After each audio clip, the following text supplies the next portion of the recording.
네, 오늘 하나님의 말씀은 느헤미야 5장의 고난과 역경을 극복하는 해결점이라는 제목으로 우리 함께 은혜 나누어 보겠습니다.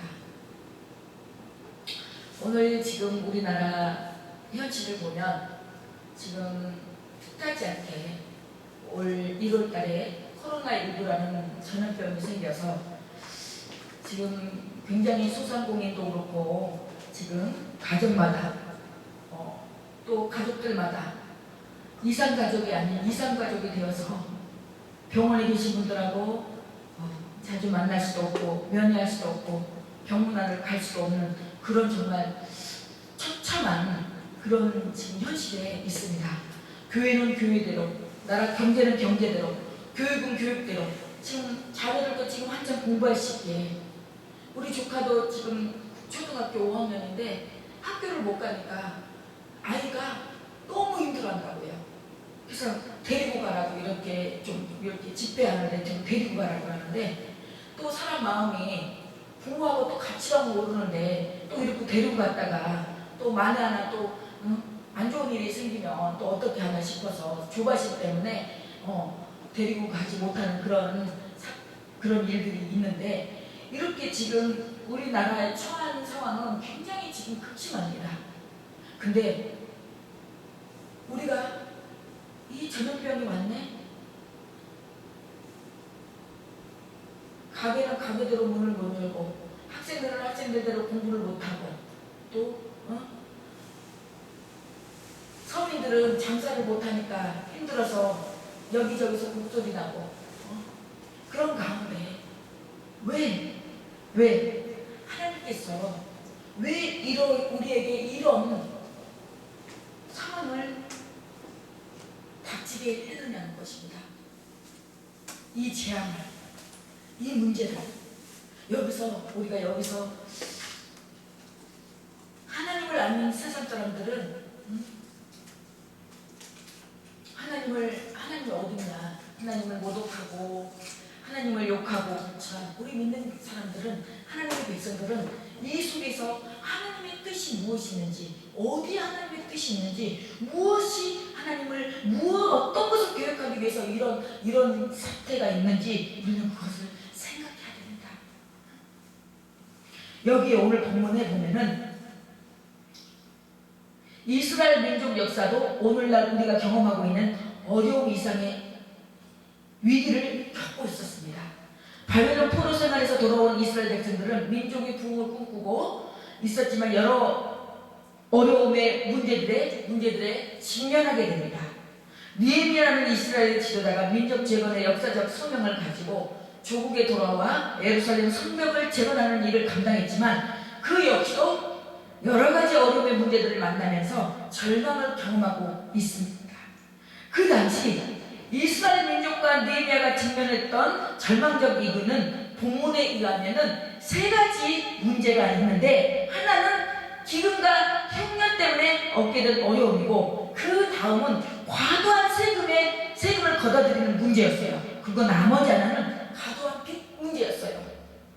3절과 4절에 보면 어떤 사람은 말하기를 우리가 바깥 포도원과 집이라도 저당 잡히고 이 흉년의 곡식을 얻자 하고, 어떤 사람은 말하기를 우리는 바깥 포도원으로 돈을 빚내서 왕에게 세금을 바쳤도다. 지금 3절에서 보면 흉년 때문에 먹을 곡식을 얻을 수 없다라고 이야기하면서 먹을 곡식을 위해서 자신들의 바깥 포도원과 집을 저당 잡힐 수밖에 없다라고 고백하고 있습니다. 그리고 이어지는 4절에 보면 이러한 흉년한 때에 과도한 세금을 내기 위해서 얻는 재산의 빚까지 내서 세금을 바쳐야 한다라고 당시 상황을 이야기하고 있습니다. 그런데 여기서 이스라엘의 백성들은 더 힘들게 하는 것은 과도한 사채였습니다. 사채 어때요? 여기 봐보세요. 여기 저 좀 보세요. 여기 저 좀 보세요. 사채는 높은 이자예요. 사채를 얻어서 쓰는 사람들 보면 거의 막 폐가 망신하게 되죠. 먹을 것을 얻기 위해서 세금을 내기 위해서 전 재산을 팔아야 하는데 그것도 모자라서 돈을 빌려 써야 했어요. 5절에 보면 우리 육체도 우리 형제 육체 같고 우리 자녀도 그들의 자녀와 같거늘 이제 우리 자녀를 종으로 파는도다. 우리 딸 중에 벌써 종된 자가 있고 우리의 밭과 포도니 이미 남의 것이 되었으나 우리에게는 아무런 힘이 없도다 하더라. 그런데 이 돈을 빌려주는 사람들은 백성들을 돌봐줘야 할 민족의 지도자들이었어요. 민족의 지도자들. 돈을 빌려주는 것까지는 괜찮은데 이것을 악용하죠. 이 지도자들이라고 하는 사람들이 일반 백성들에게 과도한 이자를 물게 해서 그들이 파산에 이르기까지 만든 것입니다. 결국 재산을 다 탕진해도 빚을 갚을 수 없자 사람들은 자식들을 종으로 팔 수밖에 없게 된 거죠. 참으로 가슴 아픈 현실이 아닐 수가 없죠. 백성들은 이러한 절망적인 현실 속에서 부르짖으며 절망과 낙심의 삶을 살 수밖에 없었어요. 이런 역경의 때에 믿음의 지도자 느헤미야는 과연 이런 시대적인 고난을 어떻게 극복해 내었을까요? 여러 가지 위기를 겪고 있는 우리 민족과 우리 공동체가 이 고난과 역경을 극복하기 위해서 느헤미야에게 우리가 배울 수 있는 모습은 과연 무엇일까요? 첫 번째로 깊이 생각하는 시간을 가져야 됩니다. 7절에 깊이 생각하고 귀족들과 민장들을 꾸짖어 그들에게 이르기를 너희가 각각 형제에게 높은 이자를 취하는도다 하고 대회를 열고 그들을 쳐서 백성들이 지금 높은 이자에 먹을 것을 못 찾고 저당 잡히고 포도원 바깥 포도원과 집이라도 저당 잡히고 이 흉년의 곡식을 어찌하고 또 어떤 사람은 바깥 포도원으로 불을 빚내서 왕에게 세금을 바쳤고 근데 이미 그것도 모자라서 지금 자녀들 벌써 딸들의 종을 삼는 그런 역사가 그런 일들이 벌어졌어요. 그러니까 내가 백성의 부르짖기가 이런 말을 듣고 크게 노하였어요. 느헤미야가 그만해라. 응? 듣기 싫다. 응? 다 니들이 잘못한 거 아니냐. 근데 그 사람들만 백성들만 뭐라고 하고 나무라고 꾸짖었는데 그것이 아니라는 거예요. 그러니까 느헤미야가 깊이 생각을 한 거예요. 깊이 생각하고 백성들의 잘못이 아니다. 이거는 귀족들과 민장들을 꾸짖어서 그들에게 이르기를 너희가 각기 형제에게 높은 이자를 왜 취하느냐. 그리고 하고 대회를 열고 그들을 쳤어요. 대회를 열었다는 것은 말로 안 되니까 공개적으로 공개석상에서 그들의 소행을 다 떠벌린 거예요. 얘기를 한 거예요. 그래서 이 느헤미야는 거룩한 분노를 냈어요. 거룩한 분노, 의로운 분노. 그래서 전도서 7장 14절에는 공고한 날에는 형통한 날에는 기뻐하고 공고한 날에는 생각하라. 이 두 가지를 병행하게 하사 사람이 그 장래를 능히 헤아를 알지 못하게 하셨습니다. 그렇습니다. 내가 잘 나가고 형통할 때는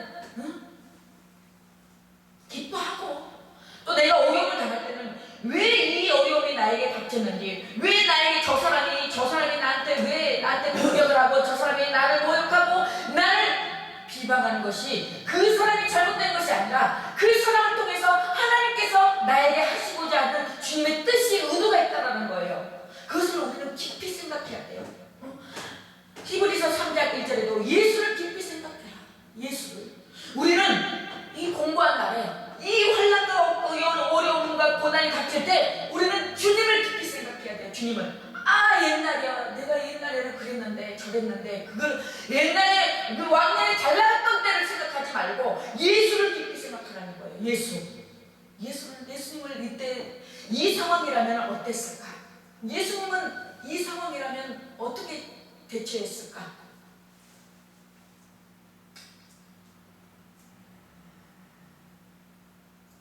우리는 6절에 보면 내가 백성의 부르짖는다 이런 말을 듣고 크게 노하였으나 느헤미야의 분노는 의로운 분노였어요. 의로운. 그래서 성경은 결코 분노 그 자체를 정죄하지 않습니다. 분노를 통해 통제 못하면 죄가 될 수 있지만 그러나 현실 가운데 만연했는 죄악들과 부조리들을 보면서 분노하는 것은 거룩한 분노, 의로운 분노이며 이것은 종종 하나님의 일을 감당하는 중요한 에너지가 될 수 있습니다. 그래서 성경은 분노하되 해가 지도록 품지 말라고 그랬어요. 죄를 짓지 풀어라. 그러나 중요한 것은 분노만 해서는 안 된다는 것이에요. 생각해야 돼요. 생각. 그래서 피상적인 그냥 생각이 아닌 진지한 생각. 진지한 생각. 7절에 보면 깊이 생각하고 귀족들과 민장들을 꾸짖어 그들에게 이르기를 너희는 각각 각기 형제에게 높은 이자를 취하는도다 하고 대하려고 그들을 칙서. 앞부분을 보면 느헤미야가 의로운 분노를 하며 깊이 생각을 했습니다 라고 이야기합니다. 새로 바뀐 우리 성경에는 깊이 생각하다라고 나와 있지만 옛날 성경에는 중심의 계획을 하다라고 나와 있습니다. 즉 느헤미야는 단순히 분노만 하고 끝난 것이 아니라 이 문제와 이 위기를 어떻게 극복할지 깊은 생각과 그 중심의 계획을 세웠다는 거예요. 한 그리스도인 심리학자는 한국 사람들은 감정이 풍부하고 정서감이 깊다라는 것이 우리 민족이 가지고 있는 장점이라고 말했습니다. 그러나 자칫 잘못하면 감정과 정서에 밀려서 중요한 일을 그칠 때가 있을 수 있다고 이야기합니다. 그래서 우리에게 필요한 것은 감정적인 면이 가지고 있는 약점을 조화롭게 균형을 잡기 위해서 진지하게 생각하고 사고하고 습관을 길러야 합니다. 그렇습니다. 저도 성질이 굉장히 급해요. 급하다 보니까 일을 그칠 때가 너무나 많아요.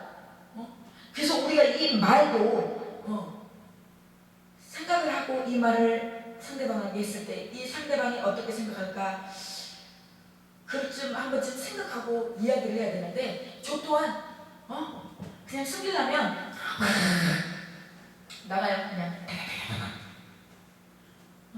근데 그리고 뒤끝 없다. 나는 또 담아둘 건 없다. 근데 이미 상대방은 상처받았어. 어떡할 거야? 그래서 우리는 진지하게 생각하고 뭐든지 행동하고 뭐든지 말을 해야 된다는 거예요. 한 번 뱉은 말은 주워 담을 수가 없어요. 깨진 그릇에 물을 부을 수가 다시 담을 수가 없어요. 깨진 항아리에 물을 담을 수가 없듯이 한 번 그르치면 우리 하나님은 우리가 몇 번 잘못을 하고 또 해도 우리 하나님은 자비로우시고 의로우시고 인자가 풍부하신 분이라서 우리가 죄를 회개하고 깨닫고 돌아오는 자복하고 회개하면은 우리 하나님은 저를 받아줘요. 근데 사람과 사람 사이에는 관계가 깨지면 그 깊이가 골이 깊어지면은 관계가 회복하기가 힘들더라고요. 그래서 저도 이러한 모든 것을 정말 숱하게 경험하면서 내가 참 이 말이나 이런 부분에서 조심해야 되겠다. 나를 죽고 그래서 막 나를 막 눌러요. 나를 막 이렇게 절제하고 억제하고. 그래서 저도 또 나도 모르게 또 이렇게 나갈 때가 있어요. 근데 그러고 나면 한번 깨져버리면 서로 관계가 그 회복되기까지 굉장히 오래 가더라고요. 그래도 내가 먼저 손 내밀고 가서 그냥 미안하고 잘못했다 미안하다 그러고 이제 얘기를 하지만 그래서 우리는 서로 좋은 관계일 수 있도록 가까운 관계일 수 있도록 더 우리가 서로 예의를 지키고 에티켓을 지키고 서로 이 매너를 지켜야 돼요. 근데 어때요? 우리 사람들은 그렇지 않아요. 가까우면 그냥 편하면 너무 편하게 막 그렇게 대하다 보니까 거기서 자꾸 이 관계가 깨지는 거예요. 그래서 그래도 우리 성도님과의 관계에서도 이렇게 목자니까 저는 목회자이기 때문에 우리 성도님들은 양이에요. 그렇기 때문에 내가 가서 또 하나님께서 저에게 맡기신 하나님의 양들이기 때문에 저는 잘 보호하고 관리해서 하나님 나라를 천국에 이르기까지 종착역에 이르기까지 가이드 역할을 해줘야 되는 그게 제 사명이기 때문에 제 직임이기 때문에 그래도 가서 우리 성도들이야 품고 이해하고 관용하고 그렇지만 예를 들어서 목회자들이나 이런 속에서는 이게 자칫하면 관계가 깨져버리면 안 봐요. 세상 사람들이야 아이고 뭐 그러고 술 한잔 먹으면서 너 그렇게 그러고 이렇게 푸는데 제일 안 푼대요. 우리 이 교회 안에서 성도들이나 목회자들이 제일 아픈데요. 갈고리처럼 저기 갖고 꽁 해갖고 아픈다는 거예요. 응? 그러면은 누가 힘드냐? 내가 힘들어. 내가 힘들어. 저는 일남 사녀 중에서 셋째인데 저는 어렸을 때도 아버지가 뭐라고 해도 저는 금방 뒤돌아서면 해 하고 막 웃고 막 얘기해요. 근데 우리 위에 언니는 뭐 혼내면은 아침밥도 안 먹고 점심밥도 안 먹어, 밥도 안 먹고 삐져가지고 밥을 안 먹어버려요. 그러면은 그래도 부모님은 자식이 밥을 먹어야 되잖아. 그러면 언니 가서 밥 먹으라 그러고 나중에는 이제 데리러 가다가 이제 승질이 나는 거예요. 내비두라고 밥 먹든지 말든지 배고파 봐야지 한다고. 제가 그렇게 얘기했던 것이 기억이 나는데 그런 것처럼 우리는 이 진지하게 생각하고 말이나 행동에 우리가 가야 돼요. 그래서 여기서 중요한 것은 진지한 생각이 단순히 개인적인 생각을 뛰어넘어 성경에서 말하고자 하는 하나님의 뜻과 계획이 무엇인가를 살펴보는 생각이 되어야 됩니다. 그래서 그냥 내 생각에서만 그치는 것이 아니라 이 생각 속에서 하나님께서 무엇이 왜 이런 일이 있으셨는지 하나님의 계획이 무엇인지 그것까지 생각이 단계가 발전이 돼야 된다는 거예요. 저 또 나르네. 저것이 왜 나한테 저러지? 라고 거기서 그치는 것이 아니라 저 사람을 통해서 왜 하나님께서 저 사람을 통해서 무엇을 나한테 깨닫게 하고 무엇을 알게 하기 위해서 저 사람이 나한테 저럴까? 라고까지 거기까지 생각이 가야 된다는 거예요. 그러므로 고통이 오거든 역경이 오거든 환난이 오거든 고난이 오거든 먼저 잠잠히 하나님을 바라보고 이 상황 가운데 하나님이 이루시고자 하는 계획과 나에게 말씀하시고자 하는 뜻은 무엇인가 진지하게 생각해 보아야 합니다. 그리고 하나님 앞에 엎드려져 말씀과 기도를 통해서 하나님의 뜻과 계획이 무엇인지를 깨닫게 해달라고 기도해야 돼요. 하나님이 이 역경의 환경을 통해 나에게 말씀하시고자 하시는 뜻은 무엇인가? 하나님이 이 고난의 환경을 극복해 하시기 위해 나에게 어떤 방법을 사용하시기를 원하시는가? 이 문제와 이 길을 직면한 하나님의 백성들의 성경적 원리와 방법은 무엇인가? 이를 깊이 생각할 수 있는 성숙한 그리스도인들이 되시기를 저와 여러분들이 되시길 바랍니다. 두 번째로 죄를 직면하는 용기를 가져야 합니다. 우리 많은 사람들이 죄를 지으면요 회피하게 돼요. 변명하게 돼요. 아담과 하와 그 선악과 문제도 그렇잖아요. 변명을 하잖아요. 아담은 하와가 먹게 해서 그렇다. 하와는 또 아담을 또 책임전가하고 또 뱀이 꿰어서 그렇다. 최고 회개 그냥 잘못했다. 그래 내가 먹었다. 하나님 잘못했습니다. 용서해 주세요. 그러면 끝이 나는데 사람과의 관계에서도 하나님의 일을 할 때 그냥 잘못한 것은 잘못했다고 인정하세요. 인정하면은 더 이상 싸움이 날 일도 없고 관계가 깨질 일도 없어요. 근데 많은 사람들이 대체적으로 그 일에 대해서 변명하고 회피하고 책임전가를 시켜요. 시편 32편 2절에 마음의 간사가 없고 여호와께 정죄를 당치 않는 자는 복이 있다고 했어요. 마음의 간사가 없고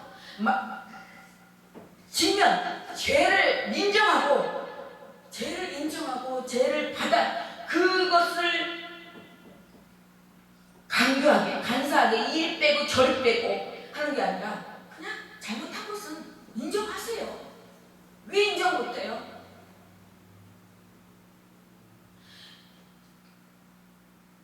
모든 고난이 죄로 말미암은 것은 아닙니다. 그러나 어떤 고난은 분명히 죄로 말미암은 것일 수가 있습니다. 느헤미야는 민족과 고난의 현실을 직지하면서 이 고난에 초래된 원인을 생각했습니다. 그리고 마침내 그 원인이 백성들 가운데 만연한 죄 때문이라는 결론에 도달하고 그 죄들을 직면하기로 했습니다. 이 죄의 표면적인 현상은 백성들을 향해 만연된 이자놀이였습니다. 이자놀이, 사채놀이, 응? 이스라엘 민족들 지도자의 위치에 있는 사람들이 사치놀이를 했다는 것이에요. 그리고 이러한 사치놀이의 결과로 인간을 사고파는 노예화의 현상까지 경험하게 됩니다. 겉으로 볼 때는 흉년과 가뭄이라는 자연적 재해가 있고, 또한 이방 나라의 왕이 물리는 과도한 세금이라는 외적 환경이 있었습니다. 이를 악용해서 이자놀이를 하는 악한 악랄한 사람들이 있었어요. 그러나 백성들이 절망과 낙심에 이르게 된 까닭은 이러한 표면적인 이유 말고도 보다 더 깊은 곳에 원인이 있었는데, 그 구절에 보면은 내가 또 이르기를 너희의 소용이 좋지 못하도다. 우리의 대적 이방 사람의 비방을 생각하고 우리 하나님을 경외한 가운데 행한 것이 아니냐. 느헤미야가 잘못된 문제점들을 보며 분노를 했습니다. 이것은 의로운 분노였습니다. 이 의로운 분노 뒤에는 느헤미야가 깊고 진지한 생각을 했는데, 과연 이 문제의 원인은 무엇일까? 하나님 앞에 우리가 지금 해야 할 일들이 무엇인가? 우리가 하나님 앞에 회개해야 할 것들은 무엇인가? 이 진지한 생각의 결과 느헤미야는 이 민족의 어려움들이, 이 민족의 위기가 죄로부터 왔음을 깨닫게 됐어요. 사채놀이를 하고 과도한 세금을 물려서 그것도 민족의 지도자들이 그것을 악용해서 그 어려운 그 민족들에게 사채놀이를 하고 높은 이자를 받아서 자기들의 뱃속만 자기들의 이득만 챙긴 거였어요. 그것이 하나님을 두려워하지 않았기 때문에, 하나님을 경외하지 않았기 때문에 그런 거예요. 우리가 하나님을 경외한다면, 하나님의 살아계심을 확실히 인지하고 하나님을 두려워한다면 어떻게 그럴 수가 있어요? 못해요. 왜? 사람은 양심이라는 게 있어요. 사람이. 우리가 사람과 사람 사이에도 조금 예를 들어서 삥땅 친다고 하죠. 세상에서는 삥땅 친다고 해요. 그 청소년들이 이제 쓰는 은어인데, 이렇게 만약에 예를 들어서 뭘 사는데 5,000원인데 5,600원이 6,000원이다 해가지고 1,000원은 자기가 이제 삥땅 치는 거예요. 그것을 갖다가 우리 세상 사람이 아닌 그 민족의 지도자들이, 그 지도자들이, 또 종교의 지도자들이 한다고 생각해봐요. 주의 종들이, 또 하나님의 백성들이 한다고 생각해봐요. 하나님이 얼마나 분노할 일입니까? 그 죄가 무엇입니까? 하나님을 경외하는 가운데 행동하지 않았다는 거예요. 쉽게 말하면 하나님을 믿는다고 말하면서도 전혀 하나님의 사람답게 행동하지 못하고 하나님이 보시기에 합당하게 살지 못한 거예요. 즉 하나님을 업신여겼다는 거예요. 성경은 돈을 빌려주는 행위 그 자체를 정죄하지 않습니다. 문제는 그 이율의 이자를 부과하여 어려운 이웃들을 더 어렵게 만드는 것이에요. 느헤미야는 그것이 죄라고 지적하며 꾸짖는 것입니다. 특히 이스라엘 백성들은 모두 한 피줄이요 한 하나님의 백성들이 아닙니까? 그런데 그들은 지금 자신들의 형제자매들에게 사치를 빌려주면서 그들의 파산에 이르게 하고 있었던 것입니다. 그런데 문제는 아무도 이것을 죄라고 여기지 않았다는 것이에요. 이것은 백성들 앞에, 사람과 사람 앞에 지은 죄이기도 하지만 한 발 더 나아가 하나님께 죄를 짓는 행위였습니다. 하나님을 믿는다고 말하는 백성들이, 하나님의 긍휼과 자비를 경험한 사람들이 자신들의 형제자매들에게 그 긍휼과 자비를 베풀지 않고 오히려 착취하는 것은 하나님의 이름을 욕되게 만드는 큰 범죄였던 것입니다. 느헤미야가 이스라엘 백성들, 특히 지도자들 위치에 있는 사람들에게 외칩니다. 너희는 지금 하나님 앞에 범죄하고 있다. 너희 믿는 형제자매들을 착취하고 있다. 그리스도인들도 잘못할 수 있습니다. 문제는 잘못을 잘못으로 인정하는 용기가 중요한 것입니다. 옛날 독일 매우 훌륭한 왕이 있었다고 합니다. 이 왕은 아주 지혜롭고 경건한 믿음을 가진 왕이었다고 하는데, 그가 한 번은 감옥을 방문해서 죄주들에게 물었다고 합니다. 무슨 죄로 들어왔는가? 그러자 모두들 자신들은 억울하게 이곳에 들어왔다고 말하겠습니다. 한 사람도 자신이 죄를 지어서 들어왔다고 말할 사람이 없었는데, 딱 한 사람 청년이 있는데 자기 죄를 시인하며 자기를 벌을 받아 마땅하다고 말하더랍니다. 그래서 이 왕은 이런 유명한 명령을 내렸다고 합니다. 저 죄인을 밖으로 내보내라. 그래서 이곳에 있는 자는 자칫 순결하고 무지한 분들에게 저 청년이 오염되지 않도록 하라. 우리 모두는 죄인입니다. 그러나 하나님께서는 우리의 죄를 인정하고 하나님께 회개하는 자들을 의롭다 하시는 분이심을 우리는 기억해야 합니다. 그러므로 죄를 인정하는 것이야말로 그리스도인의 가장 중요한 용기인 것입니다. 성경이 다윗을 가르쳐 하나님의 마음을 합한 사람이라고 말한 것입니다. 그 이유 중 하나가 그가 자기의 죄를 나단 선지자에게 지적받았을 때 왕의 보좌에 내려와 내가 과연 그 사람이라 내가 범죄하였다 라고 고백할 수 있었던 용기가 있었기 때문이에요. 역경의 시간은 자기를 성찰하고 자기를 관찰하고 하나님의 뜻을 살펴보는 중요한 때입니다. 그리고 하나님이 우리에게 죄를 지었게 해주신다면 우리는 정직하게 우리의 죄를 갖추고 하나님 앞에 나아가 죄를 인정하고 용서를 빌며 회개할 수 있는 그러한 용기와 믿음을 가질 수 있어야 할 것입니다. 마지막으로 죽게 서운하는 결심을 필요로 합니다. 성경적으로 진정한 회개는 단순히 죄를 인정하는 데서 멈추지 않습니다. 회개에 합당한 열매를 맺어야 합니다. 죄를 회개했으면 죄에서 떠나야 하지 않겠습니까? 그리고 이런 떠남을 위해서 진정한 변화를 위해서 하나님의 백성들은 구약시대에서부터 서원을 실천해온 전통을 갖고 있었습니다. 물론 신약성경은 헛된 맹세를 삼가야 한다고 경고합니다. 그러나 이 말씀은 맹세나 서원 자체의 무의미를 말하지 않습니다. 오늘날 우리 시대에서는 이런 서원의 아름다운 전통이 회복될 필요가 있습니다. 신앙생활을 하면서도 아직도 한 번도 하나님 앞에 거룩한 소원을 못 해본 사람이 있다면 하나님을 향한 우리의 신앙에 문제가 없는지 한번 점검해 봐야 할 것입니다.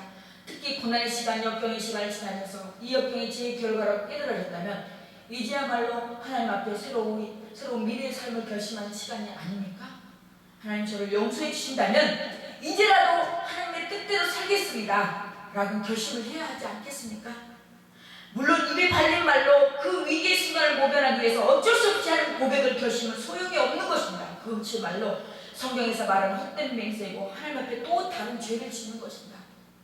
그리고 하나님 앞에 정말 진지하게 회개하는 것도 진지하게 회개하는 거지, 우리가 회개해야 될 부분은 하나님 앞에 회개예요. 우리가 사람 앞에 회개하는 건 아니에요. 하나님 앞에는, 사람 앞에는 죄송합니다, 미안합니다, 용서해 주세요, 거기지. 우리가 왜 사람 앞에 회개하는 것입니까? 그건 가식이고 가증이고 위선이에요.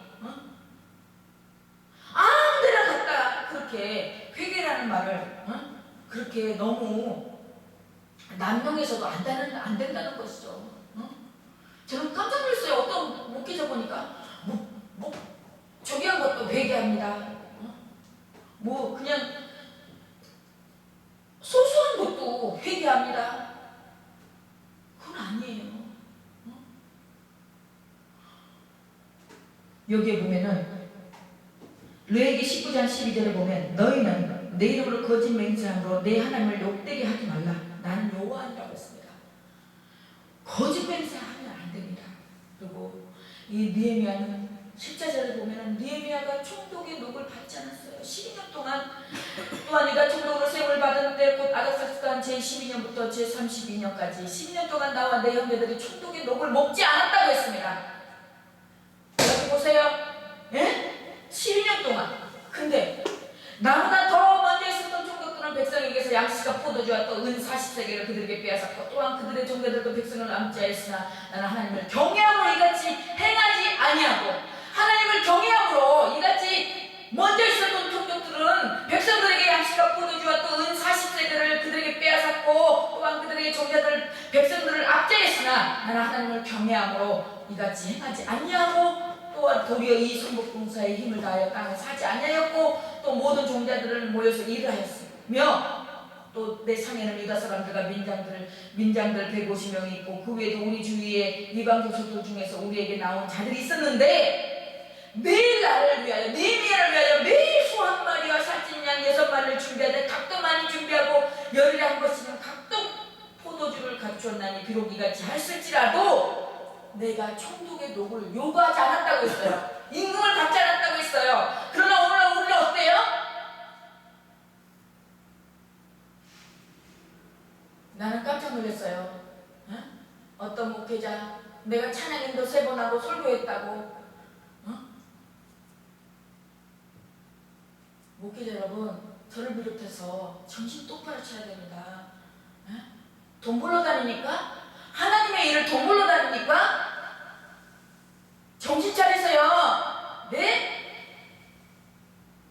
하나님이 보시면 얼마나 마음 아프겠습니까? 에? 저는 이 부흥사회를 하면서 별의별 일을 다 겪어요. 에? 별의별 일을.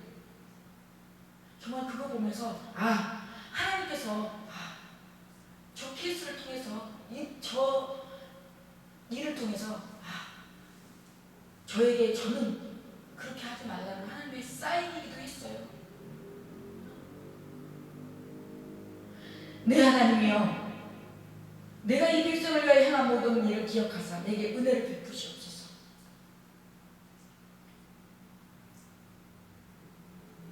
사랑하는 성도 여러분, 사랑하는 아름다운 성교방송 시청자 여러분,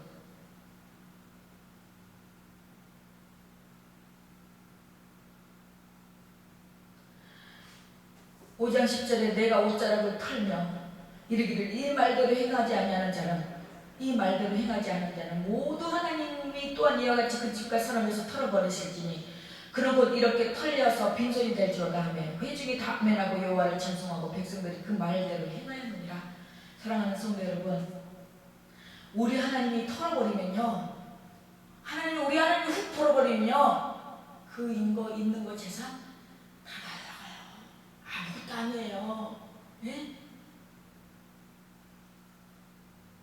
그 집과 산업에서 털어버리실지니 그는 곧 이렇게 털려서 빈손이 될 때 하나님이 털어버리면요, 빈털터리 빈깡통 차요. 그러니 우리는 하나님을 경외하고 하나님을 섬기고 하나님 앞에 잘 보면 하나님이 다 열어주신다니까요. 예? 그랬더니 회중이 다 아멘하고 믿습니다, 순종하겠습니다, 여호와를 찬송하고 백성들이 그 말을 하는 대로 다 행했다는 거예요. 순종했다는 거예요.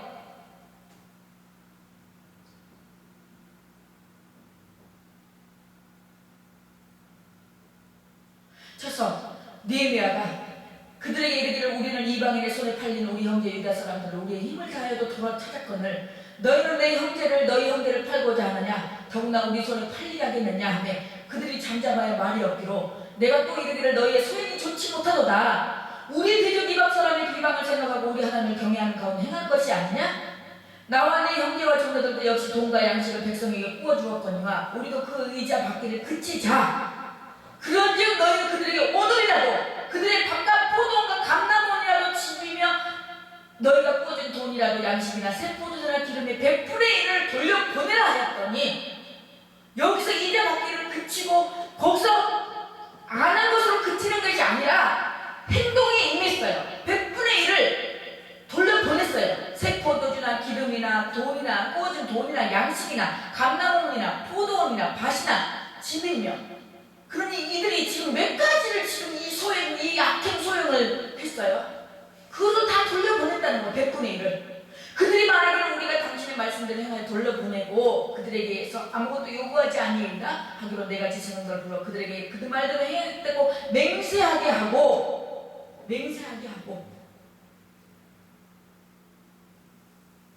그러나 우리는 헛맹세를 하지 말라고 했습니다. 헛맹세를. 사랑하는 성도 여러분,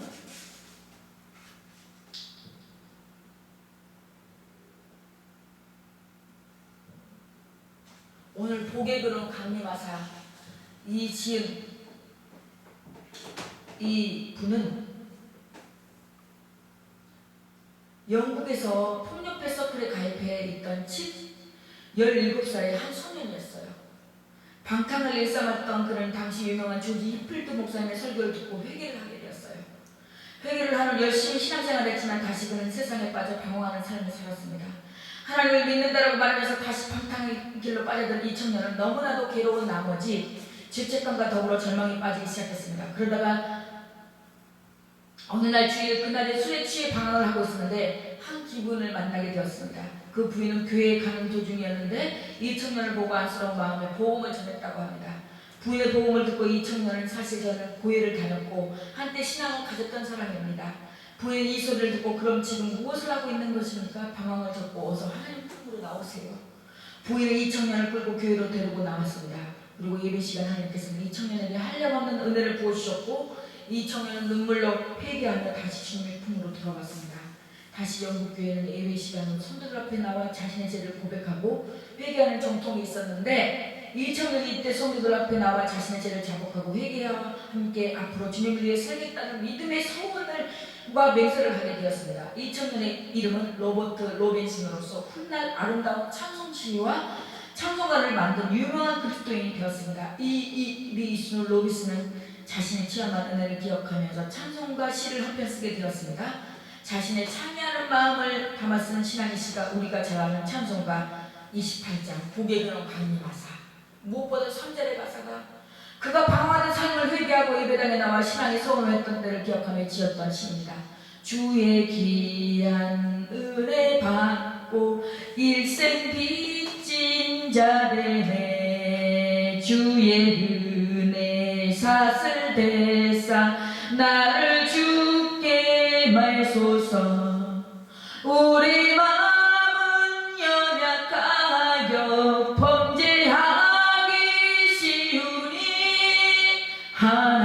하나님이 받으시고 천국인을 지소서. 이렇게 고백합니다. 우리 마음은 연약하여 범죄하기 너무나 쉽습니다. 그러기에 주님의 은혜가 나에게 사슬로 매여 나를 매게 하고 하나님이 우리에게 천국인을 쳐주셔야 합니다. 하나님이 붙들어 주셔야 합니다. 하나님이 보호해 주셔야 됩니다. 그래서 우리는 날마다 하나님의 은혜를 구해야 할 수밖에 없는 존재고 그것이 이유입니다. 그러나 하나님의 품을 떠나 많은 죄를 지었고 방황을 하였습니다. 그런데 그때마다 하나님의 죄에 빠진 그를 구원해 주시고 은혜 손길을 내밀어 주셨습니다. 이런 하나님 앞에 이제 일평생 그분을 바라보며 살기를 소원합니다. 여러분 로버트 로빈슨의 소원 그리고 느헤미야 이스라엘 백성들의 믿음의 고백과 소원이 우리들의 삶 가운데도 있기를 바라겠습니다. 고난의 때를 지나고 있습니까? 역경의 때를 지나고 있습니까? 지금 너무 힘듭니까?